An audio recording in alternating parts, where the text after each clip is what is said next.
Bienvenido a su canal. Hoy voy a hablar sobre la construcción del color y cómo precisamente a lo largo del tiempo nuestra concepción del color pues ha ido completamente cambiando, ¿no? Vamos a tocar ciertos autores, filósofos como John Locke, filósofos como Isaac Newton, y cómo tanto la postura de Locke y Newton se conecta en este caso con la neurociencia. Primero tenemos que entender que la percepción del color es el punto exacto donde convergen la filosofía moderna, la física del siglo XVII, por ejemplo la de Newton, y la neurociencia contemporánea. Es decir, a lo largo de la historia ha habido pues todo un desarrollo sobre la construcción del color. Ninguna de estas disciplinas por separado puede explicar del todo qué es en realidad un color, ¿no? Y justamente vamos a explicar eso, el qué es un color en este vídeo. Se necesita de las tres, digamos, para entender que el mundo que vemos es una construcción interna, ¿no? La tesis que vamos a defender acá es que el color precisamente es una construcción interna, ¿no? Es una construcción completamente subjetiva. Primero comenzamos con John Locke, ¿no? ¿Cuál fue realmente su perspectiva filosófica, ¿no? Bueno, John Locke nos hablaba de ciertas cualidades secundarias. Por ejemplo, en el siglo XVII, el filósofo empirista John Locke postuló que propiedades como el color, ¿no? En este caso el olor o el sabor, no existen realmente en los objetos exteriores. Locke dividió las propiedades de la materia en dos. Locke nos hablaba de cualidades primarias, ¿no? Las cualidades primarias son pues características reales y objetivas, en este caso del objeto, ¿no? Estamos hablando en este caso de forma, de tamaño, de solidez. Y las cualidades secundarias, Locke nos hablaba del color, ¿no? El sonido o el sabor. Para Locke, un objeto solo tiene la potencia física de alterar nuestros sentidos. El color no está en el objeto, decía Locke. Es una idea generada por nuestra mente, en este caso, al interactuar con él. Si la conciencia humana desapareciera, el color también lo haría, ¿no? Esta era la opinión de Locke, en el cual nos decía que el objeto como tal, ¿no? Existe, pero el color no está en el objeto, ¿no?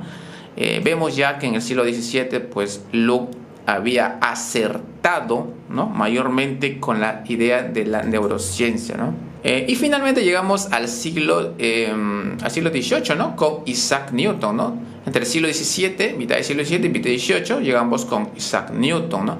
Él pues tiene, en este caso, tiene una perspectiva desde la física. Casi en la misma época, Isaac Newton demostró experimentalmente lo que Locke intuía solamente filosóficamente, ¿no?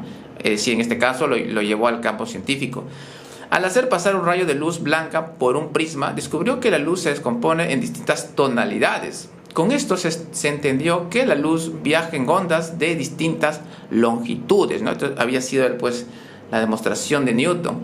Una manzana no es roja por sí mismo, es un trozo de materia que absorbe la mayoría de las longitudes de onda y refleja únicamente las que miden cerca de 700 nanómetros, ¿no? Entonces ya, como vemos, Newton había llevado precisamente a la práctica científica lo que Locke solamente lo intuía filosóficamente. Pero ¿qué es lo que nos dice en realidad la neurociencia moderna? La neurociencia moderna nos habla sobre los qualia, ¿no?